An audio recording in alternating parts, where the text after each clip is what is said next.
kita membahas tentang masalah Quran surah An-Naba ya. An-Naba berapa itu? 33. Wa kawa'ida asroba, kan?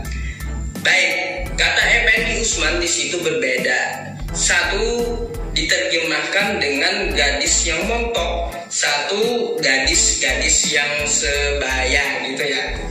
Apakah kata montok itu adalah kata vulgar? Menurut saya enggak. Menurut saya enggak.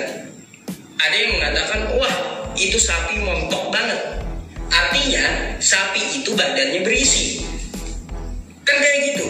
Apakah vulgar? Enggak. Katanya Al-Quran kita pun mengalami revisi. Lalu dia menampilkan sebuah ayat Al-Quran yang mana katanya ayat ini pun mengalami revisi sebagaimana Bible dia. Jadi di dalam dia menampilkan ayat tersebut, dia menampilkan satu ayat yang sama teks Arabnya, tapi terjemahannya berbeda. Nah, kata dia bahwa Al-Quran pun mengalami revisi terjemahan. Jadi menurut Effendi Usman bahwa Al-Quran itu adalah terjemahan. Aduh, ente kadang-kadang ya. Haleluya, haleluya. Assalamualaikum warahmatullahi. Salam Aki. Aku kabarkan Injil keselamatan. Bapak Ibu Resi Tuhan, ketemu lagi dengan saya Evangelis Avraham Effendi Usman. Bagaimana kabar Bapak Ibu semua? Tentu luar biasa. Yes, wow, kita itu sangat istimewa. Kenapa kita istimewa? Karena kita sudah diselamatkan dari dosa kita. Sehingga ketika kita mengalami kematian, meninggalkan dunia ini, kita langsung berada di Firdaus Bapak Ibu. Kita tidak lagi berada di Gehenna. Apalagi kita masuk neraka. Di mana kita ketahui neraka itu adalah tempat di mana orang-orang berdosa disiksa. Dalam iman saya yang lama dikatakan wa in minkum illa wariduha kana ala rabbika hataman maqdiyan. Semua orang di antara kamu akan mendatangi neraka. Hal itu bagi Tuhanmu suatu kemestian yang sudah ditetapkan. Ada orang yang membela diri. Mereka mengutip ayat Al-Quran di ayat yang lain berkata, neraka tidak akan menyentuh kami kecuali hanya beberapa saat saja. Kalau sudah habis masa hukuman lalu diambil dimasukkan ke surga. Benarkah seperti itu? Bagaimana di dalam surat Al-Baqarah ayat 81? Bala man kasaba sayyi'atan wa ahatat bihi khati'atuhu faulaika ashabun nar hum fiha khalidun. Bukan demikian, melainkan yang benar, siapa yang berbuat dosa dan dia telah diliputi oleh dosanya, maka orang itu penghuni neraka dan kekal di dalam neraka.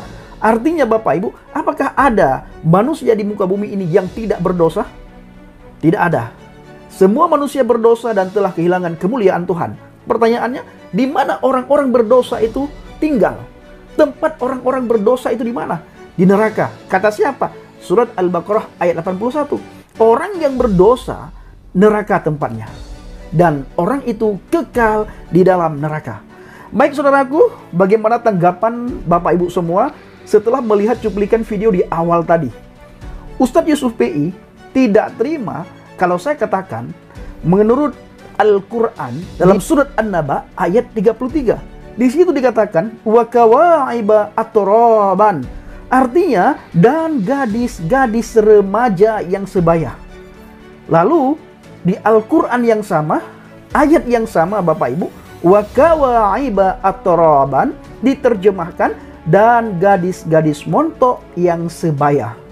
Saya katakan di ayat yang sama, surat yang sama, tetapi terjemahannya berbeda. Kenapa? Antara Al-Quran zaman dulu dengan Al-Quran zaman sekarang Bapak Ibu. Ini yang ingin kita tanyakan. Kenapa kita tanyakan hal ini? Karena mereka sibuk mengurus iman kepercayaan kita Bapak Ibu. Kitab-kitab kita, kepercayaan-kepercayaan kita, iman-iman kita, mereka yang tidak terima. Kita beriman kepada Yesus, mereka tidak terima. Kita mengatakan Yesus Tuhan dan Juru Selamat, mereka kebakaran jenggot.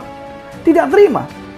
Ya, kita beribadah di rumah sendiri, di gereja, mereka tidak terima, diganggu dengan berbagai alasan. Alasannya tidak ada izin, alasannya bla bla bla, alasan yang dibuat-buat dan yang tidak masuk akal Bapak Ibu. Ada apa?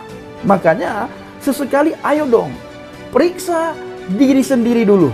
Ya, jangan terus-terusan melihat semut di seberang sungai sementara gajah di depan mata tidak kelihatan. Apa kata Alkitab dalam Injil Matius? Wahai munafik, Pindahkan dulu balok yang ada di matamu, baru engkau bisa melihat kesalahan orang lain. Ya, wahai munafik, orang-orang munafik, kata Alkitab, pindahkan dulu balok yang ada di dalam matamu, baru engkau bisa melihat selumbar di mata saudaramu. Kesalahan yang ada tidak bisa dilihat. Ingin mengoreksi kitab orang lain, iman kepercayaan orang lain. Ketika kita tanyakan, ini ada bahasa yang direvisi. Ya, bukan Qur'annya yang direvisi, tetapi bahasanya yang direvisi. Bahasa apa yang direvisi? Kalau dulu bahasanya vulgar, sekarang tidak lagi kita dapatkan bahasa itu adalah bahasa yang vulgar. Yusuf PI tidak bisa jawab hal itu, malah dia lari kemana-mana. Wa kawa'iba atroban, artinya itu gadis-gadis yang sebaya atau gadis-gadis montok yang sebaya. Dia katakan montok itu tidak vulgar. Ya, lalu dia ingin memberikan contoh pemahaman kepada pengikutnya, kepada audiensnya, bahwa dia memberikan contoh sapi betina. Montok sekali sapi itu, artinya berisi. Nah, tetapi dalam ayat ini dia tidak berani berkata, ya Bapak Ibu, kita juga takut ya dalam membahas terlalu dalam iman kepercayaan si Yusuf PI. Kenapa? Nanti ada orang-orang tertentu, orang-orang terkait di belakang dia tidak terima dengan pembahasan kita, lalu kita dibenturkan dengan hukum penistaan agama. Nah, jadi saya ingin katakan kepada Yusuf PI, jangan bertakiyah. Saya tidak bilang Al-Quran itu terjemahan seperti yang Anda sampaikan itu. Saya ulangi, Yusuf PI, Anda jangan bertakiyah. Bertakiyah itu berdosa. Nah, mungkin dalam iman Anda bertakiyah itu demi agama, demi iman, itu tidak berdosa. Tetapi yang namanya bohong itu tetap berdosa. Saya tidak mengatakan seperti yang Anda katakan, bahwa Al-Quran itu terjemahan, tidak. Tetapi yang saya pertanyakan itu adalah ayat yang sama, bil lughah al-arabiyah, dalam bahasa Arab, tetapi terjemahannya itu beda. Ayatnya sama, terjemahannya beda. Ini yang ingin saya tanyakan. Maka sesekali bacalah terjemahannya. Jangan asik membaca Arab. Arti tidak Anda tahu. Karena asik membaca Arab. Seolah-olah ketika Anda lantunkan dengan berirama segala macam, oh ini berasal dari ini begini, ini. Enggak seperti itu. Ya, percuma kita bisa menghafal, bisa membaca, tapi tidak tahu apa yang kita baca. Artinya, tidak tahu makna yang dibacakan. Tidak tahu arti yang dibacakan. Nah, dia tidak menjawab dalam hal itu, Bapak Ibu. Dia tidak jawab. Dia jawabnya muter-muter. Bukan apa yang kita tanyakan dijawab. Nah, jawaban dia itu seolah-olah kita yang salah. Karena mengatakan Quran dia direvisi. Artinya yang direvisi itu. Ya, bukan ayatnya. Bukan ayat dalam bahasa Arab yang direvisi, tetapi terjemahannya yang direvisi. Yang satu terjemahannya itu gadis-gadis montok yang sebaya. Yang satu lagi ayat yang sama, terjemahannya gadis-gadis remaja yang sebaya. Ini Ustadz Yusuf PI. Lalu Ustadz Yusuf PI berkata, itu tidak vulgar. Benarkah seperti itu? Mari kita melihat di dalam sebuah artikel pada tahun 2019, Kemenak, terjemahan Al-Quran bukan Al-Quran katanya. Kepala Lajnah Pentahsihan Mushaf Al-Quran, LPMQ, Kementerian Agama Mukhlis Hanafi menyampaikan selama ini ada kesalahpahaman yang berkembang di masyarakat yang menganggap bahwa terjemahan Al-Quran tidak boleh berubah. Perhatikan, yang menganggap bahwa terjemahan Al-Quran tidak boleh berubah karena mereka beranggapan bahwa terjemahan Al-Quran sama dengan Al-Quran. Menurut Mukhlis, ini jelas merupakan pemahaman yang tidak semestinya. Saya tegaskan bahwa terjemahan Al-Quran bukan Al-Quran. Terjemahan sifatnya fleksibel, bisa berubah sesuai dengan konteks perkembangan masyarakat. Sementara Al-Quran tidak bisa berubah. Tegas Mukhlis Hanafi saat menjadi narasumber dalam forum tematik Bahumas Pemerintah di Jakarta, Kamis tanggal 21 bulan 11. Sama dengan Alkitab. Ya, yang diubah itu adalah terjemahannya, diterjemahkan ke dalam berbagai bahasa ibu dengan gaya bahasa yang mudah dipahami, dengan gaya bahasa yang mudah dimengerti. Nah, begitu juga Al-Quran. Apanya yang diubah? Bukan bil-lughah al-arabiyah, bukan bahasa Arabnya, tetapi artinya, terjemahannya yang diubah. Ini yang seharusnya Anda jawab, Ustaz Yusuf PI. Jangan Anda lari kemana-mana. Nah, saya lanjutkan membaca. Proses penerjemahan Al-Quran menurut Mukhlis tidak melalui banyak tahap serta menggunakan banyak pertimbangan. Proses penerjemahan Al-Quran yang dilakukan oleh Kemenak misalnya hingga saat ini terus mengalami penyempurnaan mengikuti kontekstual dan kebutuhan masyarakat. Dalam terjemahan, penafsirannya ini yang terus kita sempurnakan sesuai dengan kebutuhan masyarakat. Ini lihat ya, lihat ini supaya ya, lihat. Apakah ada direvisi? Direvisi. Apanya yang direvisi? Terjemahannya, artinya yang direvisi. Sama dengan Alkitab kami, apanya yang direvisi? Terjemahannya, supaya bahasa-bahasa itu mudah kami pahami, mudah kami mengerti sesuai dengan perkembangan zaman. Tetapi konteksnya itu tidak pernah direvisi. Ya, tidak pernah direvisi. Nah, maka ayo, Anda tidak akan tahu kalau Anda tidak beriman kepada Alkitab. Jangan Anda bandingkan Alkitab dengan kitab Anda, tidak akan sebanding. Bagaikan langit dan bumi. Di iman kami, kasihilah musuhmu. Doakan mereka yang menghina kamu. Di iman kami, Tuhan yang membela kami. Di iman Ustaz Yusuf PI, bagaimana? Ya, Anda yang membela Tuhan ya. Anda yang membela Tuhan. Seolah-olah kita tidak bisa lanjutkan Bapak Ibu, nanti kita di demo berjilid-jilid ya saudaraku ya. Nah, dalam terjemahan penafsirannya ini yang terus kita sempurnakan sesuai dengan kebutuhan masyarakat. Dalam menerjemahkan ini kami mempertimbangkan banyak hal, misalnya adat istiadat masyarakat, dampak yang akan ditimbulkan bila menggunakan satu diksi, dan masih banyak pertimbangan lain, ungkap Mukhlis.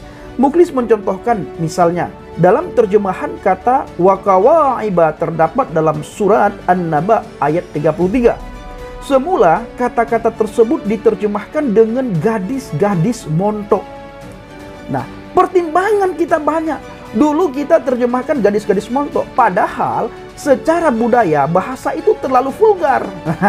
Menurut Yusuf PI tidak vulgar Bapak Ibu, tetapi menurut yang sudah saya bacakan barusan itu bahasa yang vulgar. Ya biasalah Bapak Ibu, tidak diterima ketika kita mengoreksi, tetapi suka mengoreksi orang. Pertimbangan kita banyak. Dulu itu diterjemahkan gadis-gadis montok, padahal secara budaya bahasa itu terlalu vulgar, jadi diganti menjadi gadis-gadis molek. Padahal secara bahasa montok yang paling mendekati makna wakawa'iba, ujar Mukhlis. Ujar Mukhlis, wakawa'iba itu mendekati makna kepada montok, ya, montok. Dalam proses penerjemahan dan penafsiran Al-Quran, Kemenak selalu melibatkan ahli-ahli tafsir yang ada di Indonesia. Dilibatkan ahli-ahli tafsir Bapak Ibu ya. Dilakukan secara likit dan detail. Sementara untuk proses pentafsiran Al-Quran, kita punya 15 sampai dengan 20 ASN yang bertugas sebagai pentafsir Quran, jelas Mukhlis. Kerjanya sehari-hari membaca seluruh teks yang disampaikan oleh penerbit. Mereka memperhatikan titik, harakat. Mereka adalah para hafiz, penghafal Quran. Kerjanya membaca dari baris per baris. Ya begitu, mengkaji setiap hari tuturnya. Adanya LPMQ menurut Mukhlis perlu disyukuri oleh bangsa Indonesia, khususnya umat muslim di Indonesia. Kepedulian dan tanggung jawab negara terhadap pengamalan agama, khususnya untuk memfasilitasi umatnya agar dapat mempelajari kitab suci dengan benar, telah diwujudkan dengan keberadaan LPMQ. Yang perlu dicatat, LPMQ ini sudah ada sejak tahun 1957. Bahkan di usia yang relatif masih muda, negara ini telah memikirkan bagaimana umat mendapatkan pelayanan keagamaan dengan semestinya. Maka kurang bersyariah apa Indonesia, tandas Mukhlis. Jadi saudaraku, para pencinta channel Nyah Baget, kiranya video singkat ini benar-benar memberikan wawasan kepada kita dan memantapkan iman percaya kita kepada Tuhan. Kita bersyukur di mana Alkitab diterjemahkan ke dalam berbagai bahasa ibu. Ada bahasa Aceh, bahasa Minang, ada berbagai bahasa ibu saudaraku. Sehingga oleh kita mudah memahami, mudah mengerti, dan kita mudah melakukan. Sementara di tetangga kita, RT 06666, itu sulit mereka Bapak Ibu. Kenapa? Karena bahasa Arab dan tidak bisa diterjemahkan ke dalam berbagai bahasa ibu. Itu kalau kita mendengar bagaimana yang disampaikan oleh si Yusuf PI tadi ya. Bapak Ibu, zaman dulu kala Al-Quran tidak ada terjemahan. Ya, teks bahasa Arab. Ya, teks bahasa Arab. Tidak ada terjemahannya. Sekarang sudah ada terjemahan. Nah, mereka tidak memahami karena mereka asik membaca Arab. Tanpa pernah dan jarang sekali mereka membaca artinya. Terima kasih. Assalamualaikum Bishim Hamasiyah. Salam Aki. Aku kabarkan Injil keselamatan. Bapak Yahweh Bishim Adonai Yesus Hamasiyah Warwah Kudus memberkati kita semua. Haleluya. Amin. Salam murtadin. Saya mengucapkan terima kasih kepada Bapak Ibu yang selalu mendukung penginjilan Habaget, baik melalui doa, dana, motivasi maupun support saudara. Terus dukung doa dan bawa Habaget dalam doa syafaat saudara. Terima kasih.